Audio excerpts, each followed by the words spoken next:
করাতে দেখছি করুন একটু।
নমস্কার বন্ধুরা, আজকে সকাল সকাল চলে আসলাম তোমাদের সামনে একটা ছোট্ট ব্লগ নিয়ে। আলপনার পিত্তথলির মধ্যে পাথর হয়েছিল, তোমরা তো সবাই জানো।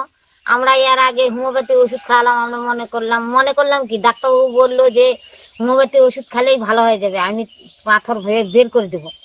খেতে খেতে খেতে খেতে দেখেছি যে বের হলো কি না, আমরা আবার পরীক্ষা করলাম।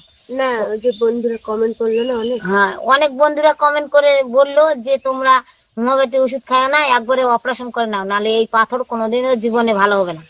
আর নানান কথা শুনে আমরা মনে করছি না আর একবার পরীক্ষা করেই দেখা যাক পাথরটা কেমন খারাপ হয়ে যাচ্ছে। আরো দিনকার দিন শরীর খারাপ হয়ে যাচ্ছে, বিছনায় পড়ে যাচ্ছে, কাজ করতে পারছে না, খেতে পারছে না, শুতে পারছে না, এরকম। তখন আমরা পরীক্ষা করে দেখলাম পাথর বড় হয়ে গেছে, আর থামা যাবে না। এখন হোমিওপ্যাথি ডাক্তার বাদ দিয়ে এখন এলোপ্যাথি ডাক্তার, আরেকটা হোমিওপ্যাথি ডাক্তারের কাছে গেলাম। ও আর একটা হোমিওপ্যাথি ডাক্তারের কাছে গেলাম, অঞ্জলি বক্সি। অঞ্জলি বক্সি দেখে বললো যে এই পাথর অপারেশন করতেই হবে, আমি বের করতে পারবো না, কেননা বেশি হয়ে গেছে পাথর, ফুলে গেছে আর বড় হয়ে গেছে পাথর। ওই জন্য আমি চারিধারে লাগে আছে পাথর গুলো, বলে হবে না, এটা বের করা যাবে না, তোমরা অপারেশন করে নাও। এখন আমরা ডাক্তার দেখাচ্ছি গঙ্গারামপুর নার্সিং হোমে। না, আরেকটা ডাক্তার দেখাচ্ছিলাম, সঞ্জয় দত্ত। যাবে নার্সিং হোমে ভর্তি হবে। শিলিগুড়ির ডাক্তার এটা রাজেশ গোয়েল। শিলিগুড়ির ডাক্তার রাজেশ গোয়েল ওই দেখিচ্ছে। এখানে আমার হাবলানি দাস, এখানে আমার একটা মামি আছে, ওর টিউমার হয়েছিল, ওই টিউমার অপারেশন করেছে রাজেশ গোয়েল। ওই গঙ্গারামপুর সুস্পর্শ নার্সিংহোমে, গঙ্গারামপুর সুস্পর্শ নার্সিংহোমে তো অপারেশন করেছে। ওই জন্য আমরা বলেছি যে ওখানে আমরাও করব। ওখানে বলে খুব ভালো ডাক্তার, ভালো ভালো আছে, তার মধ্যে সুযোগ সুবিধা ভালো আছে। আবার কিন্তু মানুষের আবার ওই যে কি কার্ড, স্বাস্থ্যসাথী কার্ড দিয়ে বলে ছাড় পাওয়া যায়। আবার একটাই দুশ্চিন্তা, বাড়ির মানুষের থাকতে দিবে না। আমি কি করব, আমার তো চিন্তা হচ্ছে থাকতে দিবে না। যদি থাকতে দিত তাহলে আমিও ওখানে থাকতাম, দেখাশোনা করতাম কি হচ্ছে না হচ্ছে। তো ওরাই বলে দেখাশোনা করবে, তো দেখা যাক। আজকে রক্ত তো দিতে যাবে, রক্ত দিতে যায় কেমন দেখাশোনা করছে ওরা, আমরা আগে দেখি। আর রক্তটা আমার প্রথমে যখন পরীক্ষা করি তখন 6.5 ছিল, আর তারপরে যখন পাথর বড় হয়ে গেল তখন রক্ত কমে 6 হয়ে গেছে। এখন রক্ত কমে গেছে, জন্ডিসও বেশি হচ্ছে, কি হচ্ছে না হচ্ছে। এখন তো রুগী বিছনায় পড়ে গেছে, এখন অপারেশন করাই লাগবে। আমরা আজকে ডাক্তার ওই জন্য প্রথমে বললো কি যে 2 মাস ধরে রক্ত হোক, তারপরে তোর অপারেশন করব। তখন ভুগা বলছে কি যে ডাক্তারের কাছে ভুগা আবার বললো যে আমাদের রক্ত ম্যানেজ করা আছে, আমরা দেরি করব না। আর যতদিন ধরে পাথরটা নাকি থাকবে ততদিন আমি খাটতে পারবো না, উঠতে পারবো না, বিছানায় পড়ে গেছি, এখন কিছু কাজ করি না, মা করে সব। আর একটুও হাঁটতে পারি না, একটু হাঁটলেই পায়ে পায়ে বের লাগে, মাথা ঘুরে পড়ে যায়, আর বমি হয় প্রতিদিন। হ্যাঁ, খাওয়া যায় না কিছু। তখন ওই ডাক্তার বললো যে তোমাদের রক্ত তাহলে ম্যানেজ যখন আছে তাহলে ভর্তি করে দাও। ওই জন্য আজকে যাব ভর্তি হতে, আজকে মঙ্গলবার না, মঙ্গলবার বুধবার ভর্তি রাখবে, রক্ত দিবে, তবে বৃহস্পতিবার ছুটি, তবে শনিবারে আবার ভর্তি নেবে, তখন অপারেশন করবে। তার জন্য বন্ধুদের জানালাম, সকাল সকাল জানানোর জন্য চলে আসলাম তোমাদের সামনে। করিনি এতদিন তো আমরা ভিডিও করিনি, আর এখনো আর ভিডিও করব না। যতদিন সুস্থ না হবে ততদিন আর ভিডিও দিতে পারবো না। তো তোমরা সবাই ভালো থাকো, সবাই আশীর্বাদ করো, আলপনা তাড়াতাড়ি ভালো হয়ে আসুক, আমরা যেন আবার ভিডিও দিতে পারি। কৃষ্ণের কাছে সবাই কামনা করো আমরা আলপনা তাড়াতাড়ি সুস্থ হয়ে। পরিমাণ 6, তো 6% রক্ত দিয়ে তো কোনোদিন মাইক্রো সার্জারি হোক যতই, তবুও করা যাবে না, কেননা তাতে রিস্ক হয়ে যেতে পারে। যেহেতু রক্ত নেই, মোটামুটি 8 লাগবেই রক্ত। তারপরে তখন আমরা সুস্পর্শ নার্সিংহোমে ভর্তি হয়ে গেলাম। ডাক্তারবাবু বললো যে আগে তোমরা প্যাকেটে করে রক্ত দাও, 2 প্যাকেট রক্ত দেওয়ার পরে ছুটি হবে, তারপর ছুটি দিয়ে তার বাড়ি যাবে, 2-1 দিন রেস্ট নেওয়ার পর, সঙ্গে সঙ্গে বলে অপারেশন হয় না, রেস্ট নেওয়ার পর তারপরে তোমার অপারেশন হবে। ওই জন্য আমরা বলেছিলাম যে মোট 7 দিন আমাদের ভিডিও অফ থাকবে। তো আমাদের অফ ঠিকই আছে ভিডিও, কিন্তু আমরা অপারেশনও করতে পারিনি, আর অসুস্থতার জন্য ভিডিও দিতে পারি, আবার রক্তও দিতে পারিনি। এরকম আশ্চর্য ঘটনা পৃথিবীর কারো ঘটেছে কিনা আমি জানি না। পুরো ডিপার্টমেন্ট মানে ডাক্তারবাবুরা বলছে যে এরকম ঘটনা কারো ঘটেনি। কি হয়েছে, এর আগে যখন আমি অপারেশন করেছিলাম, আমার টিউমার হয়েছিল, তখন আমার রক্ত পরীক্ষা হয়েছিল, তখন ও নেগেটিভ আমার রক্ত ছিল। তো আমাদের বাড়ি থেকে যখন রক্ত দেওয়া হবে, তখন তো বাড়ি থেকে জোগাড় করতে হবে, ডোনার না হলে তো রক্ত দেওয়া যাবে না। তখন ও নেগেটিভ ভুগা জোগাড় করেছে, যে কারণে ও নেগেটিভ দিতে হবে আমার শরীরে রক্ত। তখন খোঁজার পরে তখন ওখানে গিয়ে যখন নার্সিংহোমে যখন পরীক্ষা হলো, আর নার্সিংহোমের তো নিয়ম জানো যে গেলে সঙ্গে সঙ্গে রক্ত পরীক্ষা করলো, পরে এসছে এবি পজিটিভ রক্ত এখন বর্তমানে। তখন আমাকে বলছে তোমার রক্তের গ্রুপ কি? তা আমি বললাম আমার ও নেগেটিভ। তখন বলছে তুমি কি এর মধ্যে করেছিলে গ্রুপটা? তা আমি বললাম কি জানি, করিনি তো। 4-5 বছর হয়ে গেল অপারেশন করা। হ্যাঁ, তখন বলছে তোমার গার্জেনকে ডাক দাও। আমার ওখানে গার্জেন এলাও না, সবসময় থাকতে দেয় না। তারপরে ভুগাকে তো কল করে ডেকে নিল, নিয়ে বলছে তোমার রক্তের গ্রুপ কি, তোমার পেশেন্টের? তোমার যে ও নেগেটিভ। বলছে আশ্চর্য, এখন তো আমাদের এসেছে যে এবি পজিটিভ, তাহলে এখন আমরা কি করবো? ওটা শুনে তো আমি হাসছি, আর ভুগার তো পুরো রাগ হয়ে গেছে। তুমি হাসছো, এরকম রক্তের গ্রুপ পাল্টে গেলে এখন আমি রক্ত কোথায় পাবো, এটা তো একটা সমস্যা। আর ভুল রক্ত শরীরে গেলে মানুষ নাকি অনেক বড় সমস্যা হয়ে যেতে পারে, সেটা বিশাল বড় একটা সমস্যা। তো তখন ভুগা হচ্ছে কি, তা আমি এখন কি করবো? তখন ওরা আবার রক্ত নিয়ে গিয়ে আবার পরীক্ষা করলো, করার পরে আবার সেই একই রেজাল্ট। তখন ভুগা রক্ত পরীক্ষা করার জন্য বাইরে রক্ত নিয়ে গেল, তবুও একই রেজাল্ট। হসপিটালে 2 বার করে করলো, তবুও একই রেজাল্ট। তখন আর কি করবে? ভুগা হচ্ছে কি, তাহলে আমি এখন ডাক্তারের সঙ্গে 3-4 জনের সঙ্গে ফোনাফোনি হলো।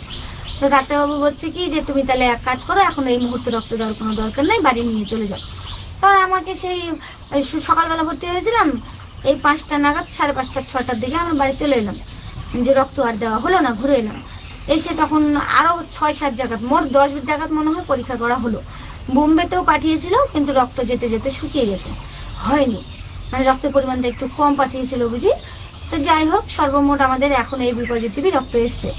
তো এখন ডাক্তারবাবু বলছে যে তোমাদের এরকম যখন সমস্যা হলো, তাহলে এখন তোমাদের রক্ত দেওয়ার দরকার নেই, তোমরা একটু 20-25 দিন দাঁড়াও।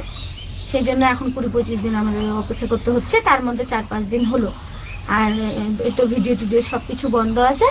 আর ওষুধ দিয়েছে ডাক্তারবাবু, আমি প্রচন্ড দুর্বল ছিলাম।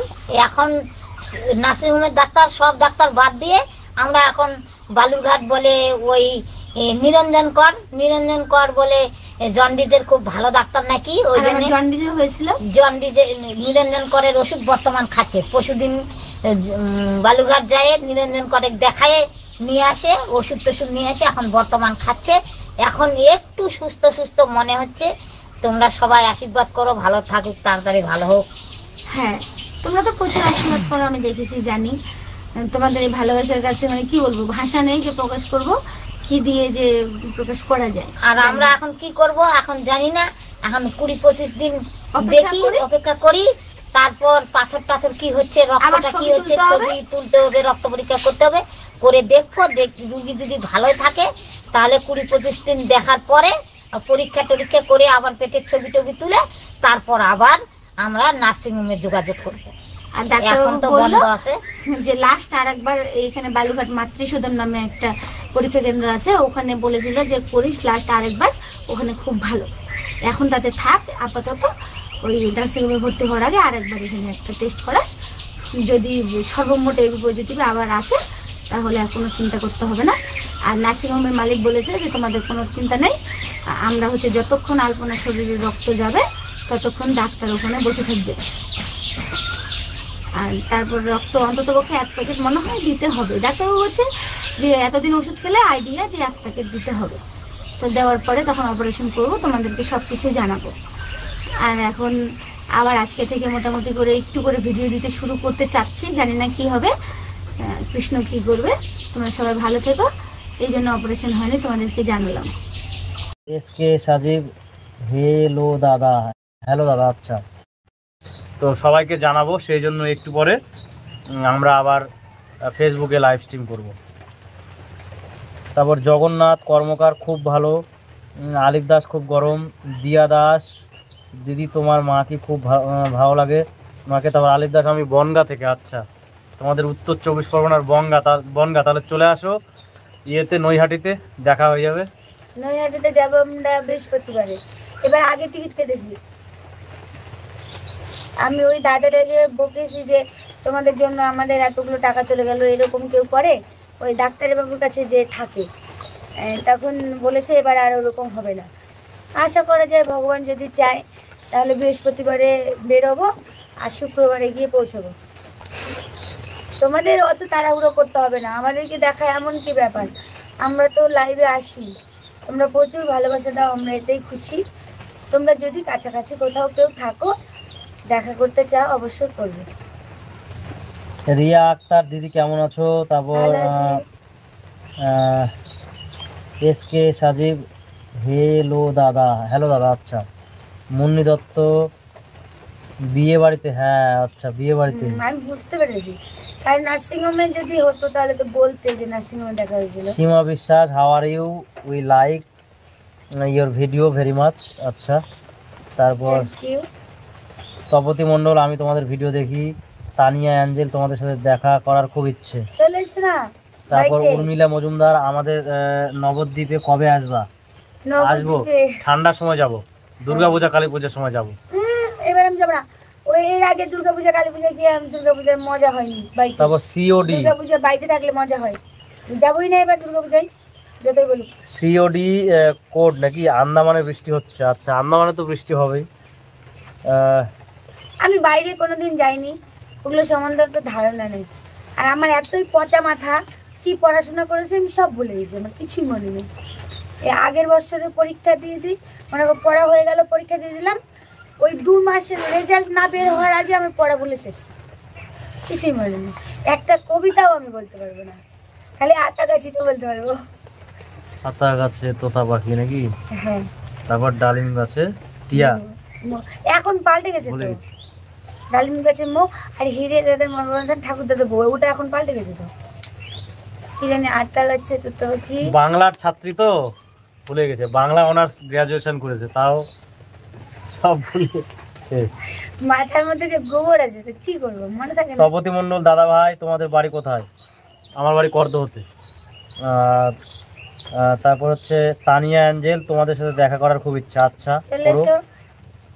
তারপর RJSR উইথ ভিলেজ লাইফ, আপনি ভালো আছেন? কেটা আপনি না আপনি দুজনে ভালো আছে। দুজনেই অসুস্থ, আমার জ্বর সর্দি খুব। শরীর থাকলে অসুখ হবে, অত ভ্যান ভ্যান করলে হয় নাকি? ভালোই আছি কৃষ্ণের দয়ায়। একটু একটু জ্বর হয়েছে, ভুগার মানে আজকে একটু, কালকে খুব বেশি হয়েছিল, জলপটি দিতে হয়েছে লাস্টে রাত্রিবেলাতে। ওষুধ খেয়েও জ্বর পালাচ্ছে না, কেন যে কি জানি। সকালে আবার অন্য ডাক্তারের কাছ থেকে ওষুধ নিয়ে আসবো, তারপর ঠিক হবে। এমনি সাজিব ইসলাম, দাদা ঠাকুমা কোথায়? আমাদের বাংলাদেশে একবার ঘুরতে এসো। বাংলাদেশে ঘুরতে যাব। আমি যাবোই বাংলাদেশে, একবার না একবার যাব। আর আমরা সুস্থ হলে ভাবছি অনেক জায়গায় যাব, অনেক লোকের সঙ্গে, তোমাদের আর সঙ্গে, সুস্থ হলে না, বিশেষ করে আগে একটু যারা আমাদের ভিডিও দেখো রেগুলার, সবার সঙ্গে দেখা করব। আমাদের আশেপাশের ডিস্ট্রিক্টে সবার সঙ্গে আমরা দেখা করি। তোমরা যেমন আমাদেরকে ভালোবাসো, আমরাও প্রচন্ড ভালোবাসি। মনে হয় একটু দেখা করি, কারণ তোমরা আমাদের পরম পরিবার, আত্মীয় সব। তারপর সাবিহা আলী, দাদা আমার ছেলে 7 বছর এর মাসিমার ফ্যান। আচ্ছা, তারপর পাঠিয়ে দাও। Samsung F04। আচ্ছা, তোমার এখন আর শাশুড়ি মা চলে না, কোথায়? ওই মোবাইলটা পচে গেছে, নাম চেঞ্জ করো, ওপো দিয়ে দাও এখন। বিভূতি, হরে কৃষ্ণ। হরে কৃষ্ণ। আচ্ছা, তারপর ভালো আছি। সঞ্জিদা আক্তার, খালি ঘুম ধরেছে, ভাইয়া আপনার মা ঘুমাচ্ছে তো? খালি ঘুম বলছি যে- ধরেছে। ওটা আপনার মা না, এটা তারপর- শাশুড়ি। ইবনে জাহিদ, বুড়ি চশমা লাগাইছে ওমা। তো বলছে যে আমি চশমা একটা না কথা লাগালে বলি, দেখবো কেমনে? দেখতে পাই না। লাইভে তোমাদের সঙ্গে কিছু কথা শেয়ার করব বলে এসছি। তোমরা তো জানোই আলপনা তো ভীষণ অসুস্থ, আর এই জন্য আমরা লাইভ ভিডিও করতে পারিনি, এতই অসুস্থ ছিল, মানে ব্যস্ত ছিলাম আমরা। কোনো ভিডিও হয়নি, আর- প্রতিদিন ডাক্তার আর বাড়ি আর নার্সিংহোম। আর যেগুলো আমরা শর্ট ভিডিও তৈরি করি সেগুলো হয়নি। আর কি কি আমাদের সমস্যার মধ্যে দিয়ে ফেস করতে হয়েছে সেগুলো তোমাদের আমি বলছি। আলপনা গল্প করবে। গত 3 মাস থেকে মানুষ মনে করবে যে ওরা এই, অনেকেই আর কি বলে যে এই অসুস্থ হয়েছে তো ওই অসুস্থ নিয়ে চলছে, আর কিন্তু কত টাকা রোজগার করবে এরকম বলে। মানে প্রকৃত ঘটনাটা মানুষ কিন্তু জানে না। আমরা কিন্তু যা হয়েছে আমরা আমরা কিছুই যদি বলিনি, ওইরকম মনে করতাম এখনো তাহলে কিছুই বলিনি। প্রতিদিন লাইভ বা ভিডিও যেভাবে হোক দিতে পারতাম, কিন্তু দিতে পারিনি। বাড়িতে প্রচন্ড সমস্যা হয়েছিল। আমি বললাম ভিডিও করা, ওরা করবেই না, বলছে তুমি আগে ভালো হও তারপর করবো। তো এবার ঘটনাটা একটু বলো, তুমি তাহলে বলো। বুঝতে পারবে। হুম, কথা বলতে বললাম। ঘটনাটা হচ্ছে, শরীর কেমন আছে লিখেছেন অঞ্জনা দাস। শরীর এখন ভালো আছে মোটামুটি। এখন গত ঝামেলায় 3 একটু মাস কেটেছে। আগে ওর শরীরের এই যে গাঁটে গাঁটে যেগুলো গিরা আছে, এই গাঁটে গাঁটে ব্যথা হয়েছিল, ঠিক আছে? ব্যথাটা ঠিক হচ্ছে না, ঠিক হচ্ছে না, 1 দিন 2 দিন 3 দিন ঠিক হচ্ছে না। তারপর আমরা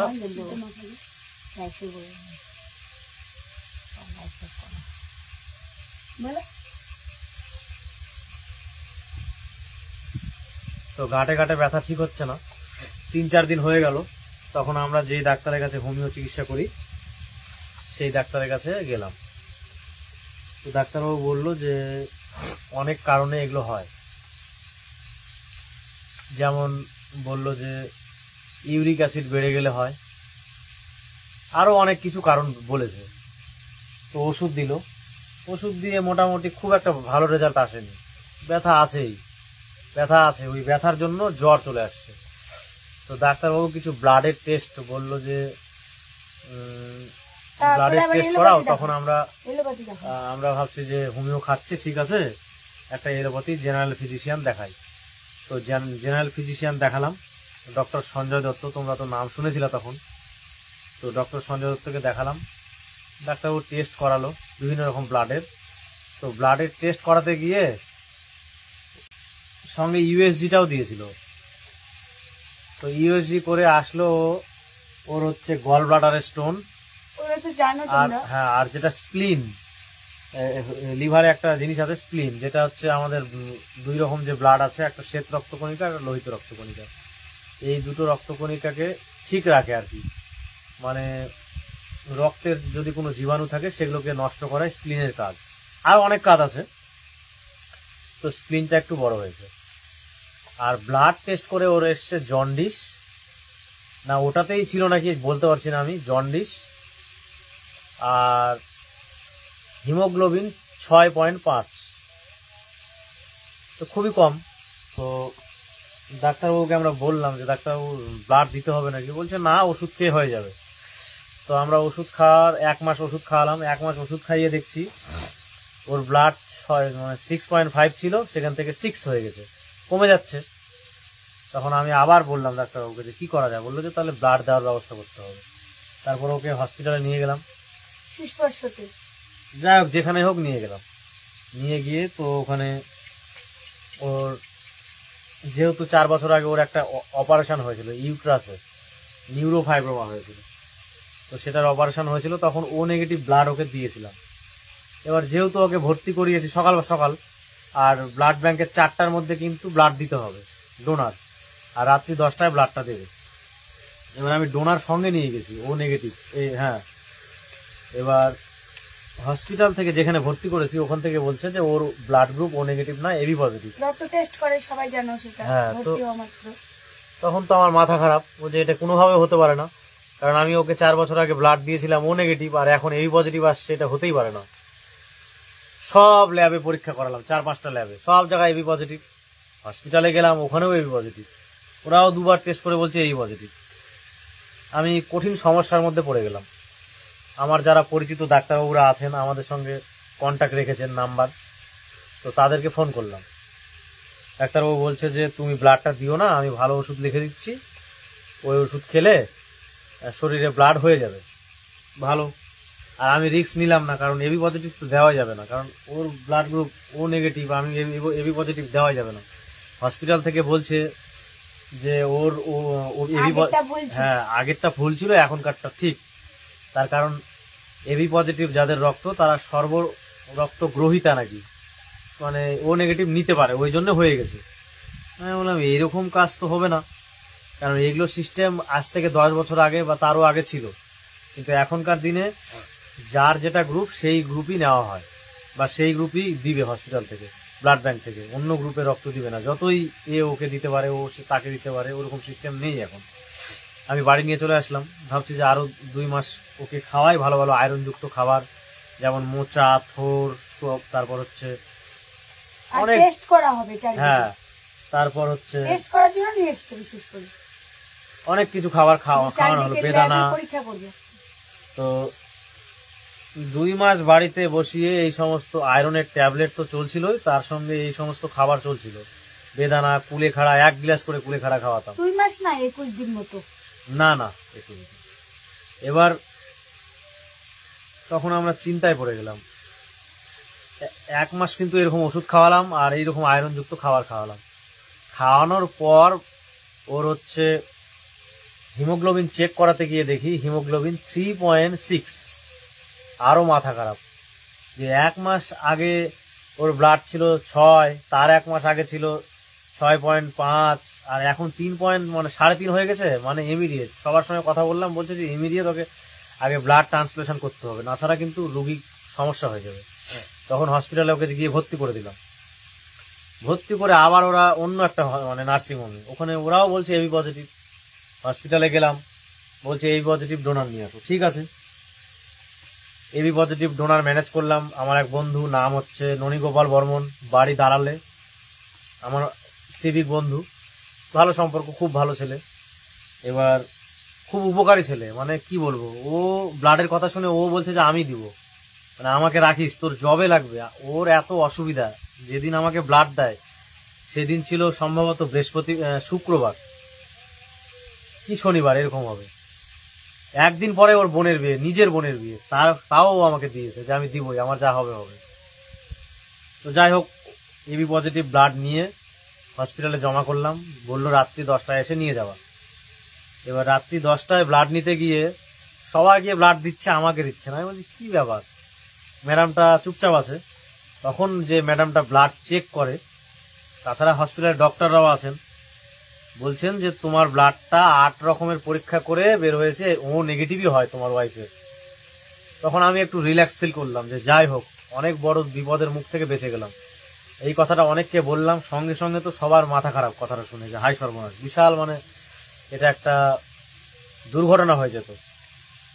তো বলছে যে তুমি কালকে ও নেগেটিভ ডোনার নিয়ে আসো, তোমাকে দিয়ে দেবো, আর তুমি যেহেতু আমাদেরকে একটা এবি পজিটিভ দিলে, তার বদলে তোমাকে একটা চেষ্টা করব ও নেগেটিভ দেওয়ার। তো পরের দিন একটা লোকের ও নেগেটিভ মানে এবি পজিটিভ দরকার, ওর আবার যে ডোনার সে আছে ও নেগেটিভ। তো হসপিটাল থেকে বললো যে ওই ডোনারটাকে আমি এই ব্লাডটা দিয়ে দিচ্ছি, আর ও তোমাকে ও নেগেটিভ দিয়ে দিবে। আমি বললাম দিয়ে দেন, আমার তো লাগবে না, অন্য কারো উপকার হোক। আমি বলেছি যে আমার মানে যদি ব্লাডের বদলে ব্লাড যদি আমি নাও পাই, তাও ওকে দিয়ে দেন। তো পরের দিন ও নেগেটিভ ব্লাড ডোনার নিয়ে হাজির হয়েছে। এবার যে ব্লাডটা দেবে সে প্রেগনেন্ট ছিল, এরকম একটা ব্যাপার ছিল 3 মাসের। তো ওই জন্য ওর ব্লাডটা নেওয়া যাবে না। আমি বললাম থাক, নিতে হবে না, ওকে দিয়ে দেন। তো যাই হোক, হসপিটাল থেকে ওকে দিয়ে দিয়েছে, আর আমি ও নেগেটিভ ডোনার নিয়ে হসপিটালে দিয়ে দিলাম 10টা না 1টার দিকে। তারপর আরো কারণ হ্যাঁ, এবার আমাকে বললো তুমি রাত্রি 10টার সময় এসে ব্লাডটা নিয়ে যাবা। রাত্রি 10টার সময় ব্লাডটা আমি নিতে গেছি, বলছে যে তোমার ব্লাডটা আবার রিচেক হবে, মানে আবার রিকাউন্ট হবে করে আমরা স্যাটিসফাই, মানে আমাদের যদি স্যাটিসফাইড হই তাহলে আমরা তোমাকে পরের দিন 11টার সময় ব্লাডটা দিয়ে দিব। আর যদি আমাদের কনফিউশন থাকে যে ক্রিটিক্যাল, তাহলে আমরা মেডিকেলে পাঠাবো, মালদা মেডিকেলে না কোথায় পাঠাবে, তো সেখান থেকে আবার ভালো ল্যাবে পরীক্ষা হবে, পরীক্ষা হয়ে তারপর তোমাকে ব্লাডটা দেওয়া হবে, তার আগে দিতে পারবো না। তো আরো টেনশন, ব্লাড ওকে দিতে হবে আর্জেন্ট। তো ওয়েট করলাম, পরের দিন সকাল 11টার সময় গেলাম, তখন বললো যে হ্যাঁ তোমাদের ও নেগেটিভই নিয়ে যাও। তখন নিয়ে এসে ওকে ব্লাডটা দেওয়া হয়েছে। 3টে ব্লাড দেওয়া হয়েছে, 4টে দেওয়ার কথা ছিল। যিনি আমাদের মানে ওকে দেখছিলেন, যেই ডাক্তারবাবু, উনি বললেন যে ডাক্তারবাবুটার নাম জানি না, কি জানি হ্যাঁ। রাউত স্যার না কি জানি বলছে। তো 3টে ব্লাড দেওয়া হয়েছে। 3টে ব্লাড দিয়ে ওর হিমোগ্লোবিন 3 থেকে 7.7 কি 8-এর কাছাকাছি এরকম হয়েছে। আর কলকাতায় নিয়ে যাব ব্যারাকপুর ইয়েতে, নৈহাটিতে ডক্টর এইচ.এস. পাঠককে দেখাবো। তো উনি নেই, আগামী সোমবারে আসবেন। ওই জন্য তারপর স্টেশন ওই থেকে জন্য গাড়ি আমরা করে এসেছি। টিকিটটা নষ্ট করে দিয়ে আবার টিকিট কেটে ফেলেছি অলরেডি। কে তৎকালে কাটতে যাবে, প্রিমিয়াম তৎকালে কেটেছিলাম, আমাদের আর্জেন্ট যেতে হবে, ফালতু আমাদের অতগুলো টাকা নষ্ট হয়েছে। তো আমরা আগামী বৃহস্পতিবারে যাব, ওখানে গিয়েও প্রতিদিন লাইভ করব, প্রতিদিনই লাইভ করব, তোমাদের সঙ্গে যুক্ত থাকবো। তোমার আমরা কি করছি, কি হলো, এবার মাকে নিয়ে যাব, সবকিছু জানাবো তোমাদের। এই দিন তো মাকে নিয়ে নি, ভাবলাম ক্যান্সেল হয়ে গেল যখন, এবার নিয়ে যাব। আর আবারও অনেকে বলছো যে ওর কি হয়েছে। আর আরেকটা কথা বলি, সবাই একটা করে লাইক করবা ভিডিওতে, আর পারলে তোমাদের টাইম লাইনে শেয়ার করে দিও, না পারলে কোনো ব্যাপার না। আর নৈহাটিতে বড় মা আছে, ওখানে মানসিক করেছে ভুগা, ওই বড় মার কাছে মানসিক হ্যাঁ। করলে নাকি সবকিছু পূর্ণ হয়। তাই আমি বলছি মাকে নিয়েই যাই, তাই দেখতে পাবে। আর এবার আমি একটু কমেন্টের উত্তর দিই। মোহন কুমার লিখেছো, দাদা বৌদির কি সমস্যা? ওর হিমোগ্লোবিন কম, WBC শরীরে বেড়ে যাচ্ছে। রক্ত হ্যাঁ, শুকিয়ে এক যাচ্ছে, নাম্বার। প্রত্যেকদিন শুকিয়ে যাচ্ছে। 2 নাম্বার কারণ হচ্ছে স্প্লিন বড় হয়েছে। 3 নাম্বার হচ্ছে গলব্লাডারে পাথর আছে। তারপর হচ্ছে কি বলবো, তারপর আরো কনফিউশন আছে জন্ডিস আমাদের, আছে। জন্ডিস আছে। তারপরেও ডাক্তারবাবু বলছে যে থ্যালাসামিয়া হতে পারে, সি টাইপ থ্যালাসামিয়া, হয়েছে মানে বিটা না, কে সি বলছে টাইপ। হয়েছে? ডাক্তারবাবু বলেছেন যে সি টাইপ থ্যালাসামিয়া, কোনো ব্যাপার না, নর্মাল জীবন যেমন করতে পারবে, খালি একটু চেক আপের মধ্যে থাকতে হবে এই। হ্যাঁ, তা এইভাবে যে একটা মানে খুব শিশু বলতে মানে খুব বাচ্চা মেয়ে এই বয়সে যে চলে গেল, বলতে কি খারাপ লাগছে। তাই বলছি, যে যেখানে আছো এই ভিডিওটাকে সবার মধ্যে শেয়ার করে দাও, আর ওর ভিডিওগুলোকে লাস্ট মুহূর্তে দেখার শেয়ার করে দাও, যে ওর চ্যানেলে ভিডিওগুলো অন্তত কিছু লোকের কাছে পাঠিয়ে দেওয়া হোক, যাতে ওর ভিডিওগুলো সবাই দেখুক। একটা অল্প সময়ের মধ্যে ওই মেয়েটা যে কীভাবে সবার মধ্যেকে জনপ্রিয় ঘটেছিল সেটা কিন্তু সবার জানা উচিত।